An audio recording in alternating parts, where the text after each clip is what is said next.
Hello नमस्कार। आज चाहिँ म राइटिङको देखाउन गइरहेको छु। अलि यो मोबाइलमा स्क्रिन सेयर चाहिँ गर्न मिल्दैन हैन, अनि स्क्रिन सेयर चाहिँ हुँदैन यो एप्समा हैन। अफिसियल एप्समा पहिला चाहिँ हुन्थ्यो, त्यसैले मैले मोबाइल टु मोबाइल रेकर्ड गरेको छु हैन। त्यसैले गर्दाखेरि भिडियो चाहिँ क्लियर पनि नहुन सक्छ, राम्रो पनि त्यति नहुन सक्छ। यसले मिलाएर बुझिदिनु होला। राइटिङमा चाहिँ आउने यसरी नै हो हैन। माथि तपाईले एउटा यो आउँछ अन्त टपिक, तल चाहिँ तपाईले 50वटा वर्ड लेख्नुपर्ने हुन्छ है।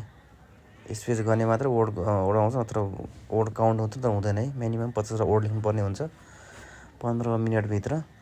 दिइराख्नु भएको साथीहरूलाई त पक्कै पनि यो थाहा छ के अरे हैन।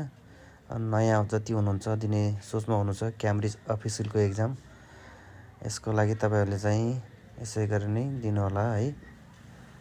यो 50वटा वर्ड नभएसम्म सबमिट गर्न मिलेन, त्यही भएर फेरि मैले यसलाई रिस्टार्ट गरेको है।